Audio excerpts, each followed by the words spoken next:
আসসালামু আলাইকুম রহমতুল্লাহি ওয়া বারাকাতুহু। আলহামদুলিল্লাহ, আমি প্রথমেই চ্যানেল সাউথ এশিয়াকে ধন্যবাদ জানাচ্ছি।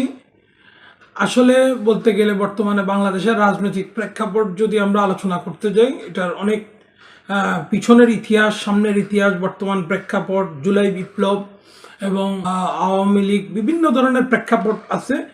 তো সেই প্রেক্ষাপটের উপর পর্যালোচনা করে আমরা যে এই বিষয়টায় আসতে পারি যে আমাদের দেশে বর্তমানে বাংলাদেশের রাজনৈতিক প্রেক্ষাপট যে জায়গায় আছে, সেই জায়গাটায় আমাদের এখন প্রথম এবং অগ্রাধিকার পয়েন্ট হচ্ছে সংস্কারের দিকেই বেশিরভাগ বাংলাদেশের জনগণ আগ্রহী। যে রাজনৈতিক প্রেক্ষাপটে, গণতান্ত্রিক প্রেক্ষাপটে সংস্কারটা কিভাবে হবে এবং সংস্কারটাতে কোন কোন পয়েন্টগুলোকে অগ্রাধিকার থাকবে, এই বিষয় আমাদের দেশে আমরা দেখতেছি বিগত সময়ে বিএনপি এবং জামাত বা এনসিপি যে রাজনৈতিক দলগুলো ইতিমধ্যে আমাদের সংস্কারের একটা অগ্রগণী ভূমিকা পালন করতেছে, তাদের মধ্যে নির্বাচন কমিশনের যে তালিকা দেওয়া হয়েছে, সেখানে দেখা গেল যে কিছু ঐক্যমত্য এবং অনৈক্য, এই জিনিসগুলো দেখা গেছে। আর যতক্ষণ পর্যন্ত আমরা একটা জায়গাতে আসতে না পারবো, ততক্ষণ পর্যন্ত এই সংস্কারের সুনির্দিষ্ট সুফল আমরা জনগণ পাবো না।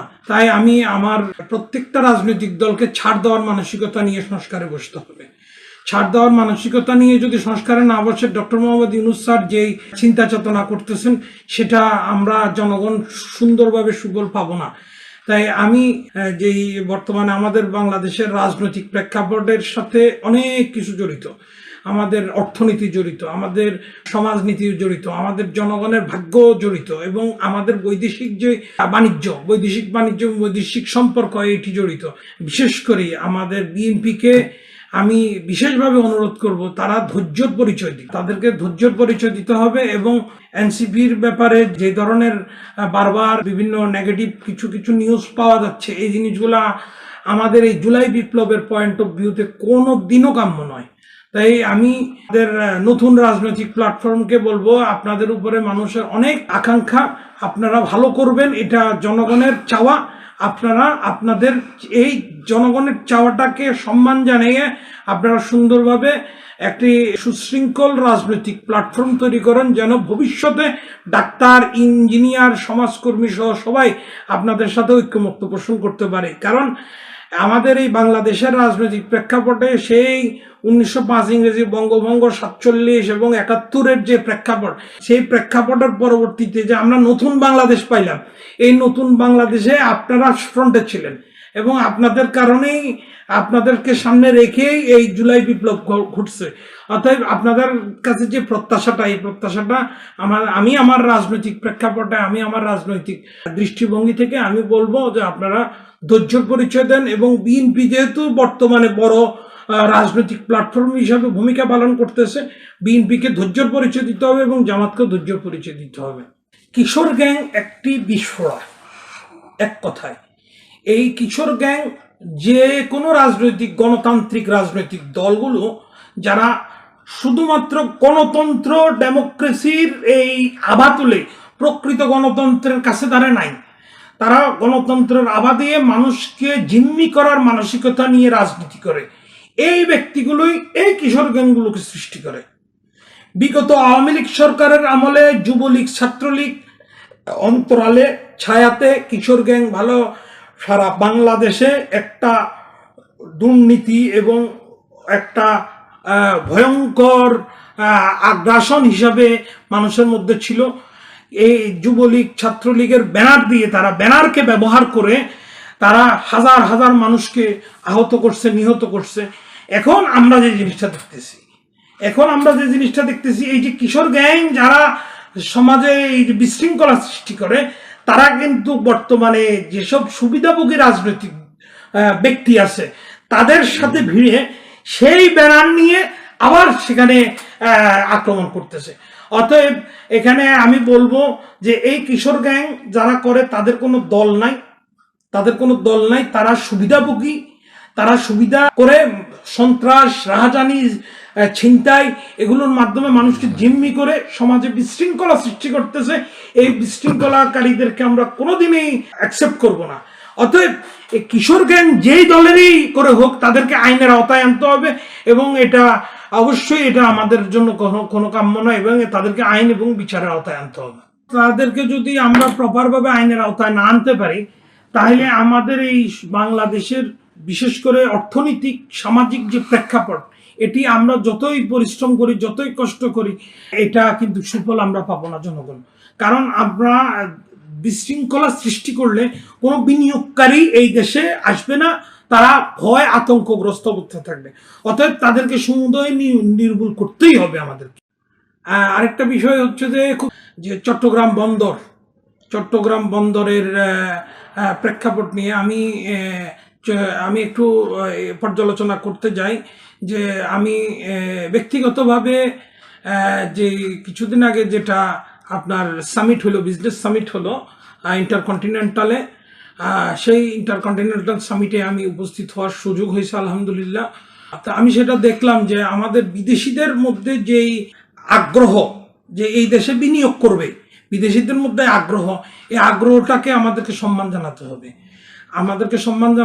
ডিপি ওয়ার্ল্ড আমি যে জিনিসটা বুঝতে পারছি যে চট্টগ্রাম বন্দর আসলে কাউকে দিয়ে দেওয়া হচ্ছে না, চট্টগ্রাম বন্দরটা ম্যানেজমেন্ট দেওয়া হচ্ছে। কারণ এখানে আমাদের আশিক সাহেব, বিডার চেয়ারম্যান সাহেব, উনি যে জিনিসটা বুঝাইতে চাইছেন, হয়তো আমরা জনগণ বুঝি নেই। উনি যেটা বুঝাইতে চাইছেন যে আমাদের এই যে চট্টগ্রাম বন্দর, এই চট্টগ্রাম বন্দর শুধু আমাদের মালটা আমরা এখানে পোর্টে রাখবো, ব্যাপারটা এটা না। আমাদের এই মাল যাবে কোথায়? সিঙ্গাপুর, আমাদের মাল যাবে দুবাই, আমাদের মাল যাবে আমেরিকা, বিভিন্ন দেশে যাবে। তাহলে এই যে সারাউন্ডিং আমি যে মালটা পাঠাবো, সেইখানে টোটাল সেট আপটা আমার থাকতে হবে, সেইখানে কানেক্টিভিটির সাথে আমি কানেক্ট থাকতে হবে। এখন আমি যদি এখনো সেই একবিংশ শতাব্দীতে এসে আমি যদি নর্মাল ম্যানুয়াল পদ্ধতিতে হিসাব নিকাশ করি, ম্যানুয়াল পদ্ধতিতে হ্যান্ডেলিং করি, তাহলে এই হ্যান্ডেলিং এর মাধ্যমে আমি যে আন্তর্জাতিক যে কানেক্টিভিটি, আন্তর্জাতিক কানেক্টিভিটির সাথে কানেক্ট হতে পারবো না।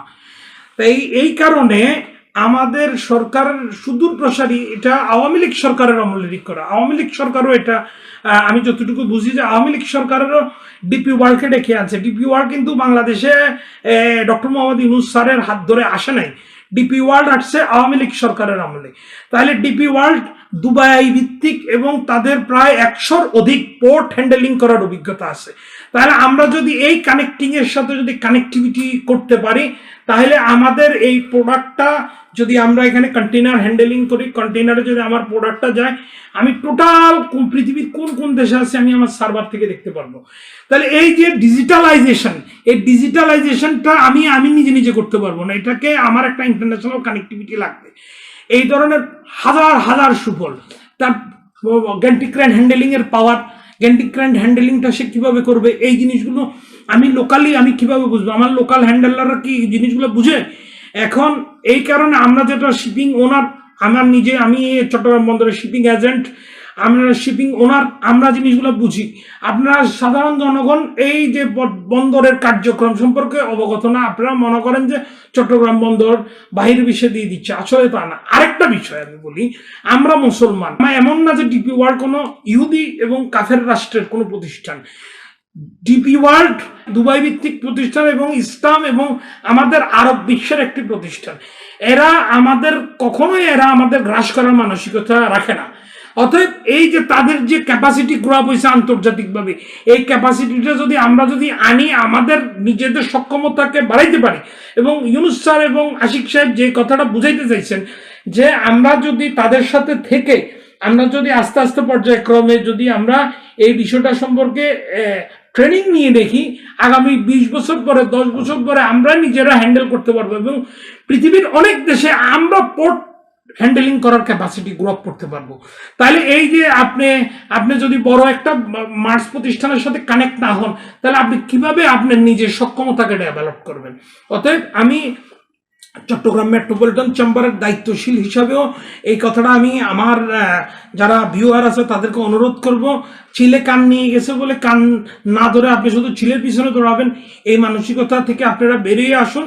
আসলে আমরা এমন এক নেতৃত্বের সামনে এসে উপস্থিত হয়েছি, আল্লাহ আমাদেরকে এমন এক নেতৃত্বের সামনে আমাদের সামনে উপস্থিত করিয়েছেন, যেভাবে হোক ডক্টর মোহাম্মদ ইউনূস স্যারের মতন ব্যক্তিকে আমরা আমাদের রাষ্ট্রের চালিকা শক্তির চালকের আসনে পেয়েছি। আমরা ওনাকে সুন্দরভাবে কাজ করতে দিই। আমরা এই যে সারা বিশ্বের যে মানুষ, আমি দেখলাম যে ফোরামের ভিতরে এই যে আপনার কিছুদিন আগে প্রায় 250 মতন চাইনিজ কোম্পানি আসলো, তারা ডক্টর মোহাম্মদ ইউনূস সাহেব এখানে আসেন বলে তারা নিজের দেশে এই দেশে বিনিয়োগ করার জন্য তারা হুমড়ি খেয়ে এসে পড়তেছে। আমাদের দেশের যত বড় পাওয়ারফুল ব্যক্তি বজ্র রাজনৈতিক প্রেক্ষাপটে হোক না কেন, ডক্টর মোহাম্মদ ইউনূস স্যারের যে প্রেক্ষাপট বা ওনার যে অবস্থান আন্তর্জাতিক বিশ্বে, এই জিনিসটা তো আমরা নিজেরা গ্রো আপ করতে পারবো না। উনি যতদিন আসেন ওনাকে সাহস দিয়ে আমরা আন্তর্জাতিক কানেক্টিভিটিটা আমাদের দেশের সাথে কানেক্ট করি। উনি সারা জীবন থাকবে না, এই দেশ আমি আপনি আমরা সবাই চালাইতে হবে। আমরা রাষ্ট্র পরিচালনা করব, কিন্তু আমাদের যে সামনের আপকামিং লিডার, উনি 3-0 পৃথিবী ঘোষণা করছেন সারা বিশ্বব্যাপী। উনার তত্ত্ব নিয়ে সারা বিশ্ব যেখানে পরিচালনা করতে যাচ্ছেন, আমরা নিজেরা ওনাকে অবমূল্যায়নের দৃষ্টিতে দেখলে হবে না। ওনার যে 3-0 পৃথিবী, 0 কার্বন নিঃসরণ, 0 বেকারত্ব এবং এই যে টোটাল যে সারাউন্ডিং এর যে বিষয়টা, এটা আমরা বুঝতে হবে এবং আমরা সুন্দরভাবে এই রাষ্ট্রকে পরিচালনা করার জন্য, দেখেন আপনারা জাপান, চায়না, পৃথিবীর অনেক উন্নত রাষ্ট্র যেখানে বাংলাদেশের রুলস মডেলগুলোকে ফলো করতে চাচ্ছে। আমরা ছোট ছোট নিজেদের স্বার্থ, আমাদের এই পোর্ট, আমাদের এই কাস্টমসের ঘুষ বাণিজ্য, আমাদের এই বন্দরের এই এই নিজেদের কিছু কিছু স্বার্থের জন্য আমরা এত বড় একটা সুযোগ, আমাদের জন্য যে বঙ্গোপসাগর উন্মুক্ত, আমাদের যে নীল সমুদ্র রাশি যে উন্মুক্ত, আমরা এই এত বড় অপরন্ত সম্ভাবনাকে কাজে না লাগাইয়ে আমরা ছোট ছোট নিজেদের ইয়াতে ছোট ছোট বিষয়ে দ্বিমত পোষণ করে আমরা ডিমোটিলাইজ করে ফেলতেছি আমাদের প্রেক্ষাপটটাকে। বাংলাদেশ স্বনির্ভর হওয়ার জন্য যে পয়েন্টগুলোতে নিয়ে কাজ করা, আমি মনে করি বর্তমান সরকার সেটা খুবই সুদৃষ্টিভাবে দিচ্ছেন। এটা হচ্ছে যে আমাদের টেকনিক্যালি সলভেন্ট হতে হবে এবং আমাদের এই দেশটাকে একটি হাব বানাইতে যাচ্ছে। সেটা হচ্ছে যে আপনার উন্নয়নের হাব এবং প্রোডাকশনের হাব। আমরা প্রোডাকশনের হাব হইতে চাচ্ছি।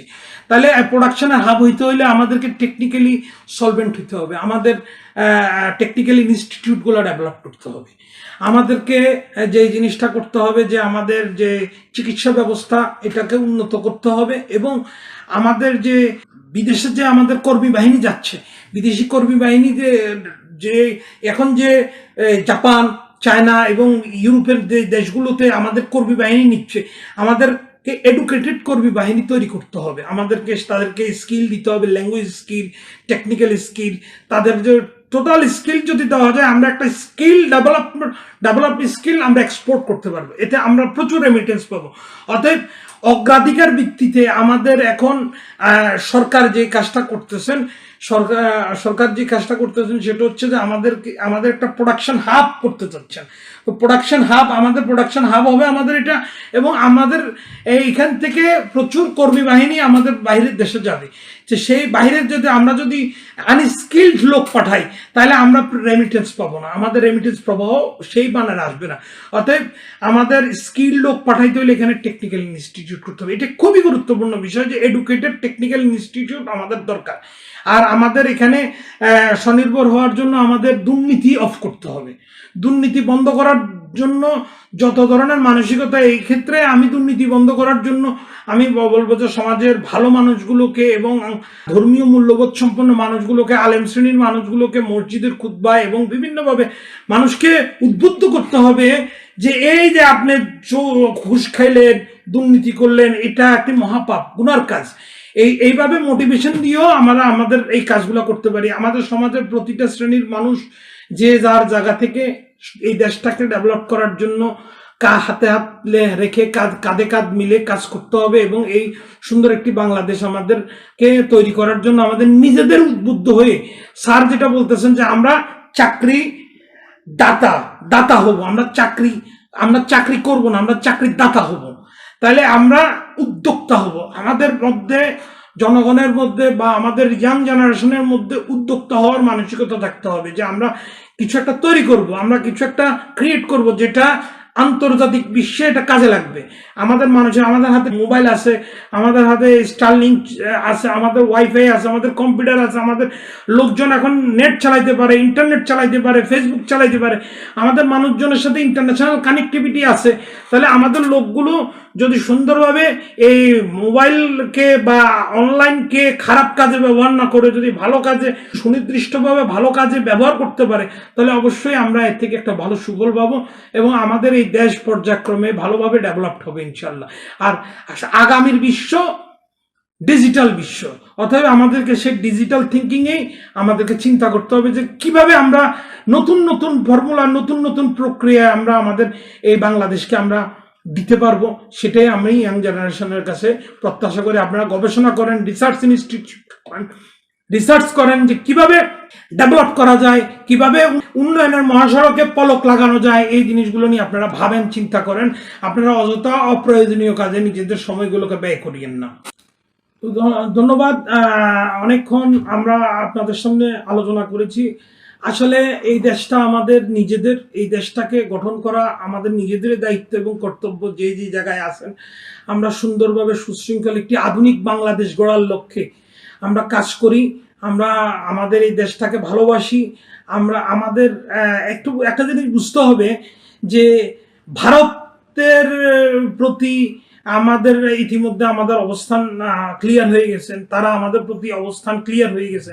তাহলে আমরা নিজেরা যেমন এই যে সময়ে দেখেন আমরা গরু বিগত সময়ে দেখা গেল যে গরু ভারত থেকে আসতো, আমাদের দেশের গরুর চাষিরা এখন ভারত থেকে গরু আসা কমাই দিছে, আমাদের এখানে প্রোডাকশন বাড়ছে। এখন আমরা চিন্তা করতেছি গরুর গোশত এক্সপোর্ট করব।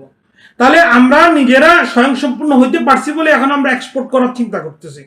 তাই সুশৃঙ্খলভাবে আমি আমার দেশের রাজনীতিবিদদেরকে বলবো যে আপনারা সুন্দরভাবে পুরনো ধারার রাজনৈতিক ধারা থেকে ভেঙে আসেন। আপনারা এই প্রচলিত গণতন্ত্রের নাম বলে যে জিনিসটা করতে চাচ্ছেন সেটা প্রপারভাবে আসুক, সুন্দরভাবে আসুক। রাজনীতিবিদরাই দেশ চালাবে, আলটিমেটলি রাজনীতিবিদরাই দেশ চালাবে। অতএব আপনারা নিজেরা সুশৃঙ্খলভাবে, সুন্দরভাবে, ধৈর্য সহকারে আপনারা দেশের জন্য যেটা উপকার হয় স্বার্থ ত্যাগ করে সত্যিকার অর্থে দেশবোধ, দেশপ্রেম নিয়ে দেশের প্রতি এগিয়ে আসুন, এই প্রত্যাশা করে আজকে আমি আমার বক্তব্য শেষ করছি। আসসালামু আলাইকুম ওয়া রাহমাতুল্লাহি ওয়া বারাকাতুহু। আলহামদুলিল্লাহ। আসসালামু আলাইকুম। জি, ধন্যবাদ।